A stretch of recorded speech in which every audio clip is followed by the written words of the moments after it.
Great job. Thanks again for agreeing to chat, Budgetar. Appreciate that very much. So, can you just introduce yourself? Tell us who Budgetar Maranov is.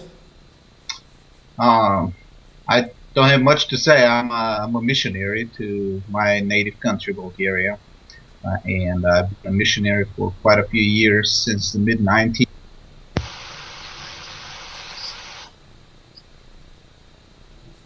I think it just popped out. Ah, is it better? That's better now. Oh no, something wrong has happened.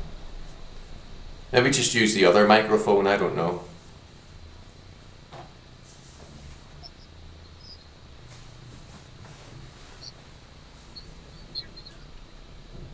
No, sorry.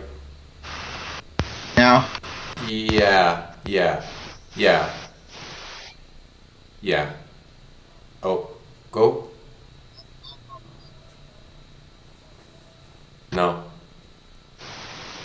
all right. Ah, Is this a better one? that's Because better. That's better. That's okay, great. Perfect. this is the computer's microphone. Perfect. That's Is just that good? 100%. That is just All right. 100%. Okay, so if you could introduce yourself, tell us who Bodjar Maranov is. Well, I'm a missionary to my native country, Bulgaria, and I presently live in Houston, Texas, with my wife and three children. Yes? But prior to that, I've been a missionary to Bulgaria for quite a few years, over about 15 years, maybe no less, about 13 years on the ground, and then we moved to the States. But we've been working on translating Reformed literature into Bulgarian language, and we've been working on also helping homeschooling families in Bulgaria start up. In fact, we had quite a lot of success in Bulgaria with homeschooling in the last several years. The laws were changed in Bulgaria so that at least officially families can homeschool in Bulgaria. I've been working with libertarian organizations. I was one of the founders and the first chairman of the Bulgarian Society for Individual Liberty, which was the first organization to specifically teach the doctrines of and promote the policies of liberty in Bulgaria, and also have been working with planting churches, working with minorities in Bulgaria. I've been a missionary to several gypsy communities, and we have missionaries right now working among the gypsies. There's a lot of success there. So that's pretty much, I mean, several activities that we're focusing on, and in each one of them we've seen a lot of success for the last 15 years. Praise God for that. Now, some of those activities seem legitimate under the auspices of normal missions, but some of them might seem strange. So, church planting, that's legitimate, of course, and outreach to the gypsies, that's very commendable. Very well done, well done. So, what is your exposure then to normal missions as we see it now? When you say normal missions, you mean the average American missionary who goes American, or I guess British. West British, whatever.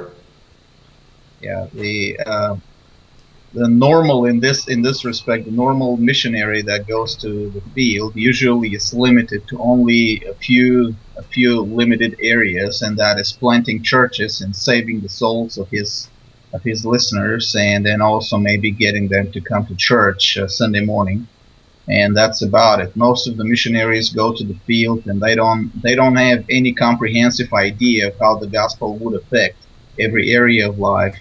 They how the gospel would give comprehensive answers to the comprehensive questions that the local culture is facing. Usually, a missionary is always operating somewhere in the periphery of these people's attention, and the reason he's operating there is because he doesn't have answers biblical answers to their problems. If he does have some answers, he would have some answers that are broadly humanistic or kind of secular liberal answers to questions. If you ask him, okay, what about taxes, taxation, he might give some secular answer to that, but he doesn't have a biblical answer to the issue of taxation. Mm-hmm. Doesn't have a biblical answer to the issue of political representation or legislation or economics or business or entrepreneurship or families and so on. So this is what I've seen on the field. American missionaries are normally very limited, and they refuse to talk about these issues. And whenever they talk about these issues, it's more of a whatever their party loyalty lies, whether they're Democrats or Republicans, but socialist or supposedly conservative, but they're not biblical because they don't have that comprehensive worldview.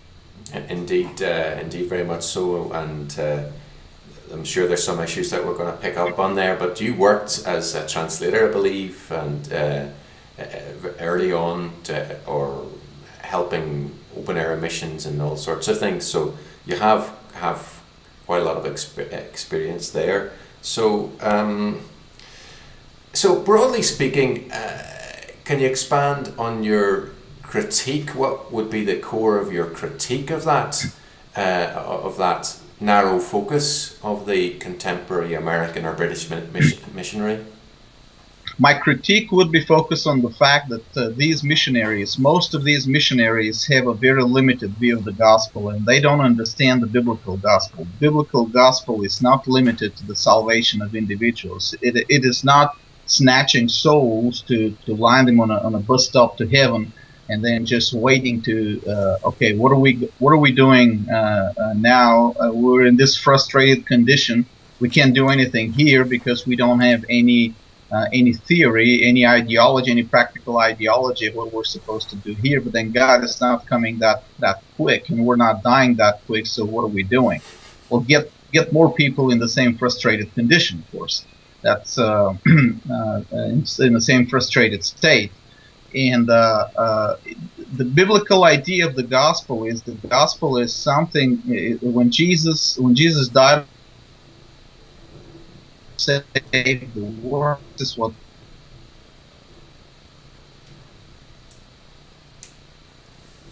Okay, we'll have a little break up there. Okay, we're good. The biblical gospel, if you can just go back to there. Thank you very much. Okay.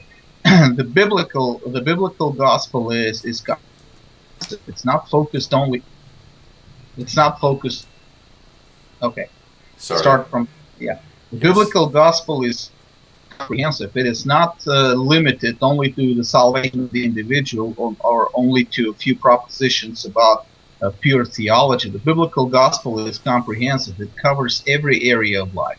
When we go to that so often abused verse, John 3:16 and 17, we tend to focus on our salvation as individuals. But if we look at the passage there, it starts with God so loved the world, and so our individual salvation is only a means to an end.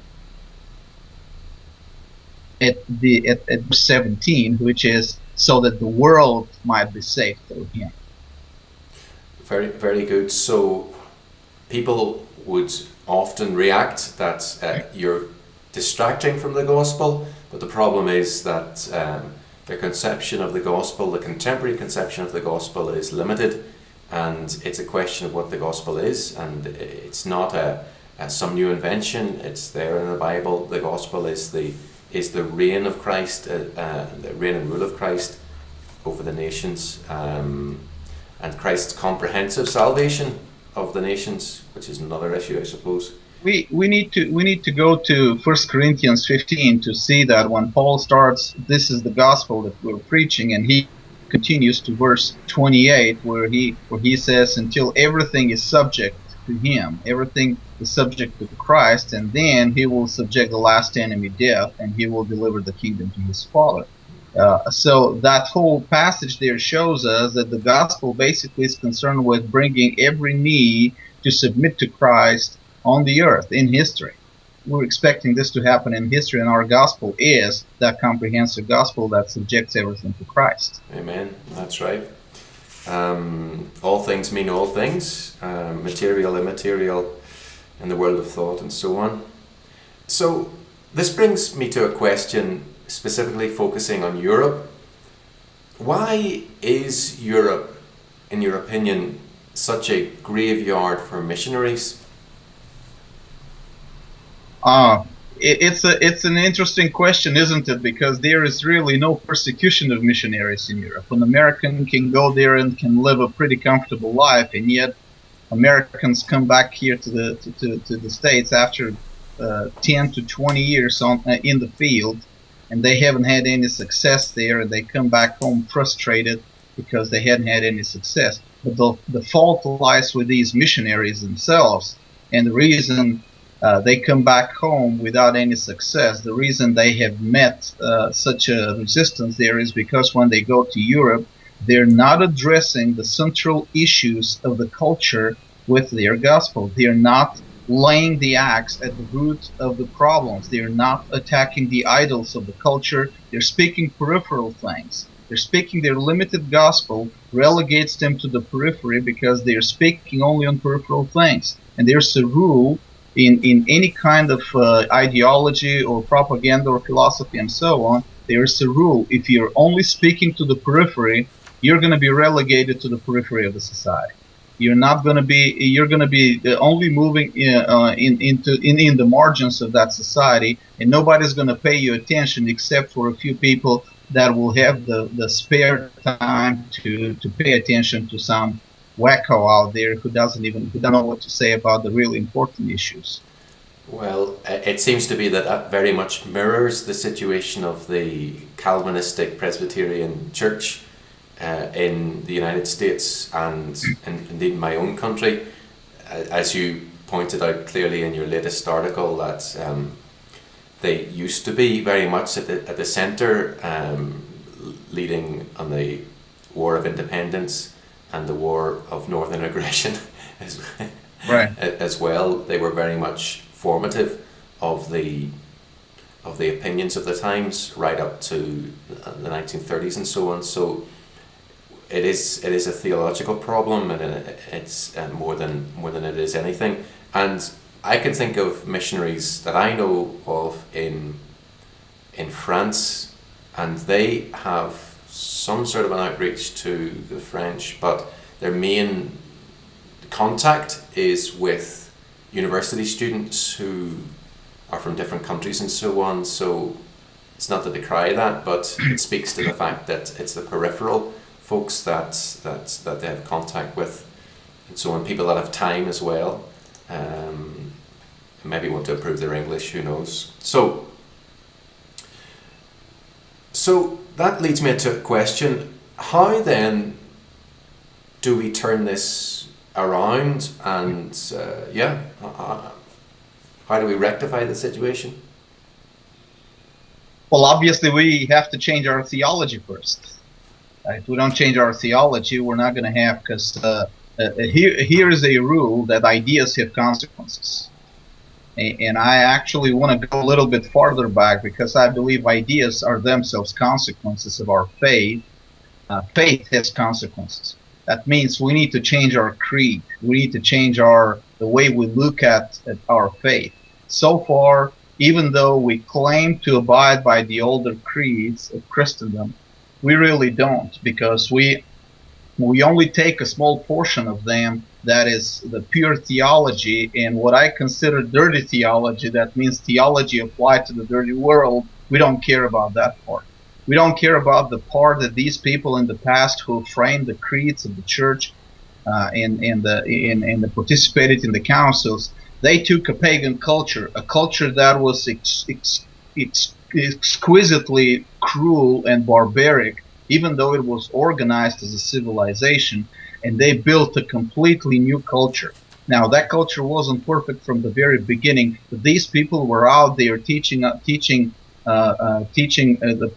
whole populations how to obey the Word of God, how to build new societies, how to build new legislation, how to do literature, how to, I mean, you go back to examples like Saint Boniface or Isidore of Seville, or Cyril and Methodius and Saint Patrick in Ireland, and we see in every single case of those, these people were not just there to save souls, they were there to save a civilization. They were there to make sure that Christ is exhibited, Christ is imaged in that culture after they're gone. And the first encyclopedia by Isidore of Seville, his etymologies, was an attempt to basically teach the population of Spain at the time, Visigothic Spain, to teach them how to apply their Christian faith to areas like even architecture, foreign policy, and so on. And we don't have missionaries like this today. Unless, in order to change this, we need to start back in our seminaries and maybe start with shutting down those seminaries, because they have been a real drag on the gospel in the last 100 years. Or if we want to keep those seminaries, we need to change those seminaries from having a creed that encompasses all areas of life, and therefore having a curriculum, having a learning a plan that will teach their people how the gospel applies to things like economics, taxes, government budget, or literature, or business, entrepreneurship, the family, education, science, and so on. So we got to have seminaries that completely take over what today is secular education and teach their people everything from a biblical perspective, so that when these missionaries go out on the field, these missionaries can really look at the culture, identify the idols of that culture, identify where that culture is contrary to the gospel in everything, not just in what happens Sunday morning, and address it and attack it and change it, or teach their people to change it in the name of Christ. Amen. And Roger and I make reference to the Box of Books Seminary, and of course it's more like the folder of PDF seminary that will make the difference. So that again connects with the question. Many people, I'm sure their ears have pricked up at what you've said, and they're interested. Let's say they are interested. Let's say that they do have a burden to go on missions, but they feel ill-equipped to do so. Where do they start? What's the plan of attack for someone that has that burden from God? My advice to everybody who wants to do something practical, whether it's a missionary or whether it's somebody who wants to get involved in local politics here in the United States, or somebody who just wants to do any kind of ministry or even entrepreneurship and so on, is that in order to be a leader in your area, you need to be a reader. Or my definition for a leader is somebody who is a book ahead of everybody else. Now, if he is 20 books ahead of everybody else, he is a high leader, but if you just want to be a leader, be a book ahead of everybody else.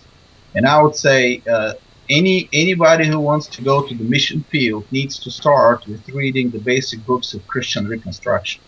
And of course, the Bible is at the beginning of this list, but they need to read Calvin's Institutes of the Christian religion. They need to read Gary North's economic commentary, or start with his small book, Unconditional Surrender. They need to read Rushdoony's Institutes of Biblical Law to see how the law of God applies to every area of life. They need to read Rushdoony's The Foundations of Social Order, a very unique book that shows that the Western civilization was entirely shaped by the creeds and councils of the early church. That's exactly an application of what I said earlier, that faith has consequences. In our case, Christian faith had civilizational consequences. They need to read Greg Bonson's Theonomy and Christian Ethics to see, when they go to the field, people are going to ask them questions, practical questions about ethics. How do we apply biblical ethics? With the current theology, most of these missionaries don't have an answer, or the answer they will have is some kind of pietistic, moralistic answer that doesn't really work. There has to be something that is biblical, foundational, that is based on the biblical example, and this is the law of God. So there's a bunch of books that these people can go to if and start reading, start accumulating that knowledge, so that when they go to the field, they will be trained to answer their listeners when their listeners are asking them questions. Any missionary who goes to Europe must understand that he is not going to the Amazonian forest. He is going to a place where people are. First of all, there is a long history of civilization behind it, and these people can really understand. Europeans can really understand if you're empty-handed or empty-headed, for that case. For that matter, if a missionary goes to Europe, he better go there with a clear, comprehensive message, with a worldview that can really address the heart of the European society. And to do that, a missionary must go there really prepared with a comprehensive biblical worldview and a comprehensive knowledge of what Europe was and where she is at right now. If that missionary doesn't have that education, he's gonna find himself in a graveyard for missionaries. So it's a grave that perhaps the missionaries, you could say, are digging for themselves. It doesn't have to be that way. The gospel has not lost its power. The gospel is sitting there on the shelf, unused as it were. We need to go back to our roots in the Bible and our roots in church history of the Calvins and the Bonifaces and the Patricks and the Columbuses and Columbus, should I say, and so on, for our models of how to work. The Irish missionaries, the Celtic missionaries from Wales and Ireland and so on.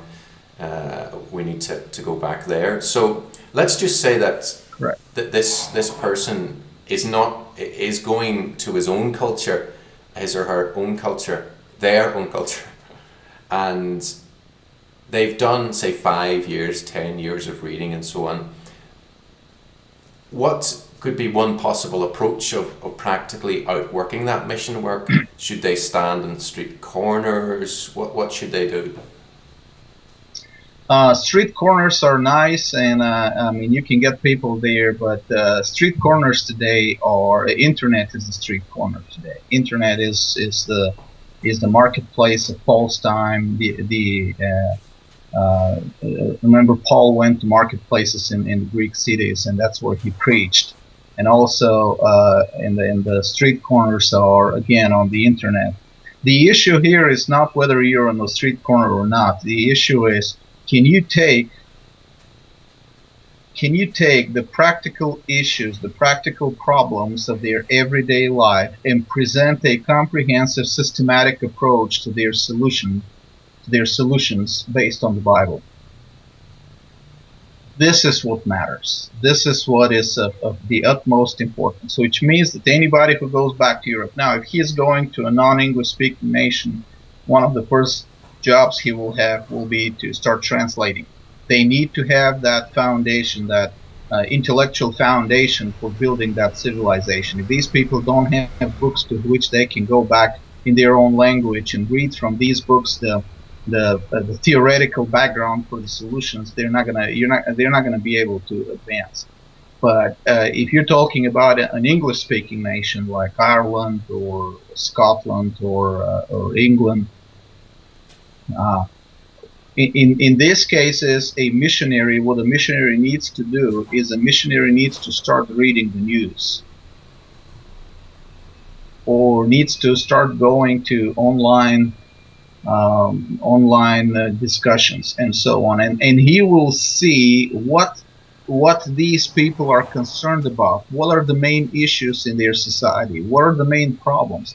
These problems are not there by chance. These problems are put there by God, who is bringing certain judgment or certain wake-up call on these societies, and he is expecting the people to look at them through biblical lenses, and through those biblical lenses to give a solution. Now, this is the place of a missionary. A missionary can go there and say, this is why you have these problems, and this is how the solution to these problems can be implemented from the Bible. This is the reason for these problems, and this is the solution to these problems. I'm always advocating. This is what happened in Bulgaria. I did it in Bulgaria in the very beginning of my mission, writing short articles on specific problems. It was an amazing thing. Nobody has seen anybody, and nobody has seen anybody before writing solutions to problems from a biblical perspective.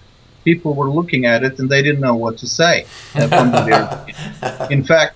In fact, leading newspapers started stealing my articles in public, which is okay if they steal them. It was okay with me.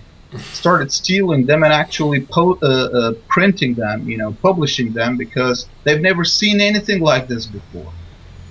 A biblical defense on the right to bear arms, a biblical explanation of the problem of the government schools and why they don't work, a biblical explanation of the problem of lack of investments in how it can work, and a biblical explanation and biblical solution to the issue of families, of broken families, and so on. Nobody has seen that before in that culture, and this is what drove a lot of people to come to what I was writing and say, okay, we want to know more about it because this makes sense. We may not even believe in God, but this makes sense, and it makes a really great sense. And of course, some of them did believe, and some of them will become Christians in the future, and some of them will just say, we want the fruit, we don't want the roots, which eventually they will have to be either accept the roots as well or lose the fruit. But either way, the gospel is preached, and this is a way for a missionary to really leave an imprint on a culture by taking each of those problems and give it a systematic, comprehensive biblical solution. Recently, Stephen Perks recently had a great article when there were some there were some flooding in his area in Somerset, Taunton. Yes, Somerset. There was some flooding, and he wrote an article on the reasons for that flooding from a biblical perspective, and it was not something mystical. It was, this is how your government works. This is how it should work from a biblical perspective, and this is why you have this flooding, because your government, the way you've set it up, is anti-biblical and cannot work. Yes. Mm-hmm. It was a great article. Now, if you do an article like this a week, people are start going to notice it. They're going to start going, okay, this makes sense. Why haven't we heard that from our pastors or from our politicians, and so on? And this is how a missionary can get his foot in the door of these people's thinking and eventually allegiance. So once you start reading the Bible through the eyes of God being God over all of life and creator of all things, and work in terms of the implications of that, then your opportunities for spreading the gospel are more abundant than you can manage. But people just don't want to hear the mystical, pietistic, individualistic message of escape. That is maybe a help to some people, but it's I've experienced this to a limited extent, but yes, as you systematically go about this program and start blogging, you will see it more and more. So just a couple of points there. So let's say that you're in a region that does have some sort of an evangelical heritage, and there are churches there that are not just liberal washouts, but describe themselves as Bible believing churches. Any suggestions as to how to interact with those folks? Well, I one thing is sure: the pastors are not gonna move to change the things unless there's pain applied to them. It, most pastors are like, even in Europe, are like bureaucrats. So what needs to be done is a missionary who goes to a place like this must expect that he will meet some oppositions from local pastors. Okay. Yes. And when he meets that opposition, therefore, he must be freed of the assumption that the pastors are going to be happy to work with him or help him. What he needs to do is his focus needs to be on casting a really wide net of uh, of preaching and teaching that will reach to their people before it reaches the pastors. In most places in the world, changes start from the bottom up. So that missionary must find a way to reach their listeners before he reaches the pastors. That's my advice. Now there are individual pastors that are not like that. There are individual pastors whose eyes are opened enough. They know something is wrong. They know something. They know they have been unsuccessful. They're looking for solutions, and eventually, when a missionary goes to them with these solutions, they will eagerly accept. There are individual pastors like that, but most of the time, a missionary must expect that the pastors are not going to be happy about him, stirring trouble in their area. So he needs to find ways to reach to their listeners, and he will reach their listeners when he covers topics that the pastors themselves are not covering from a biblical perspective. Very much so. Very much so. We've covered quite a lot there, and perhaps there's something else that you might want to add about the general approach to missions, where perhaps to start, the contemporary scene in Europe as it might really relate to missions. Any more advice, counsel that you might have for the aspiring missionary?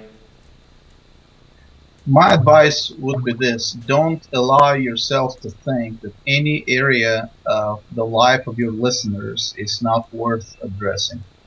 Every now and then, a missionary will meet somebody who is well-meaning, not a detractor, who would say, let's not cover this topic because it's not the time for it.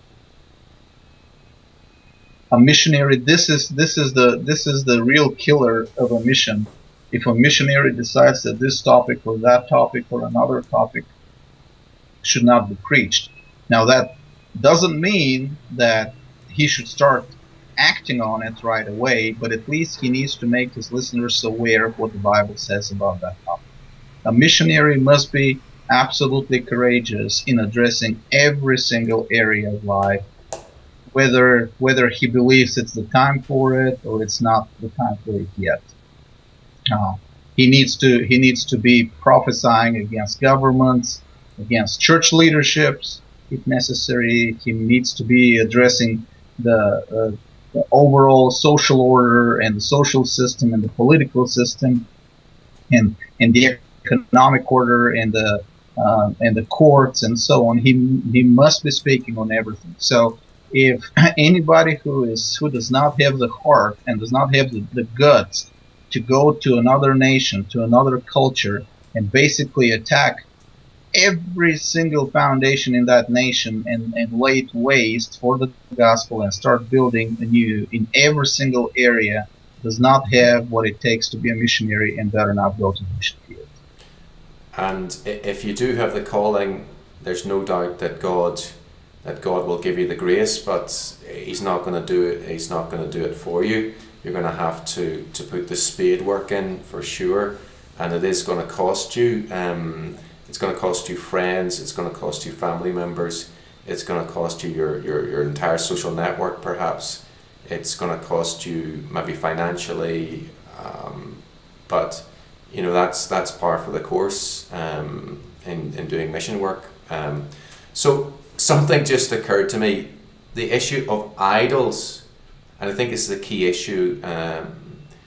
So you talked about that you must be prepared to attack the idols in the nation. Is there a biblical precedent for mission work that attacks idols? And or maybe you can give examples through church history, and how do you go about identifying the idols of a society today? Well, an idol in a society is every authority that people go to instead of going to God. uh, First Samuel 8, for example, when people wanted a king, and um, and Samuel, when Samuel went to God, and God said they want a king because they don't want me to be a king over them. Now, right there, you see very clear idolatry, because these people, the earthly monarchy was idolatry, an idolatry for these people. Now, today we see many of these idols in Europe and in the United States. The idol of the state, of course, is the biggest idol. You know, the beast of Revelation 13, and everybody is bowing before that idol, expecting that idol to solve all of their problems instead of going to the Bible, to God and to the law of God in the Bible. But there are other idols as well. They're the idols of the European Union, or humanistic unity, or and so on, the idol of socialism, many idols that a missionary need to, in the way in history we see a very clear example in Saint Boniface, when he went to the Germans and he started his mission there. But he converted quite a few people. Then he went to Rome to get his bishopric, to be ordained as a bishop, went back to Germany and found out that everybody that he had converted back to their old ways. And then he decided he was going to take care of the real idol himself. So he went to that oak of Thor in I forgot the name of the town, but it was in the territory of the Hessians, the most warlike tribe. You know, if you remember, the Hessians were those that were mercenaries hired to deal with the American revolutionaries. They have always been those Hessians, militaristic and warlike people. And he went there to the Oak of Thor with an axe in his hands, with a good Celtic axe in his hands. And one morning he just chopped down that oak and made a chapel out of it. So he understood that there is a central religion there, that central religion must be addressed before he is successful in his missions. Now, there is a central religion in Europe, and this is statism, and missionaries to Europe usually don't touch it. But there are so many ways in which that statism stands in the way of the gospel. Government schools and government regulations and taxes and immigration restrictions and you name it, in every single area of political participation, in every single area in Europe where where the government has taken over, the gospel cannot progress, which means the missionary must go there and lay his axe at the root of that idol, statism, and start preaching against statism. Unless he starts preaching that, he's not going to be successful. He needs to give to his listeners a very clear idea who their enemy is. Otherwise, he's not going to be able to produce converts, and he's not going to be able to change the culture. Very true. And the Irish will know of how St. Patrick lit a fire on the most sacred day as putting the two fingers up to the sun god, and did it on the very most sacred site in Ireland devoted to that particular deity on the hill of Tara. So same thing. Same thing, exactly. And I think if you're listening to this and the hair is standing up in the back of your head, perhaps you're on the back of your neck, perhaps you're called to missions. So it's definitely a fight, and it's not a fight boxing the air. It's a fight against real enemies, which will become very real enemies. So again, Thank you very much for sharing. I appreciate that, and Thank you, Nate. you're very welcome. And we hope to perhaps talk again soon. But it is our desire that to help those that are thinking along those lines. Maybe they're involved already in missions in Europe or elsewhere, or have a burden to do so. We definitely want to encourage that, and we definitely want to try and help you along your way, and we wish you the Lord's blessing as you do so, and I hope you find that edifying. Thanks again, Bojidar, and we'll talk again soon. Okay. Well, you take care, Nathan. Alrighty then.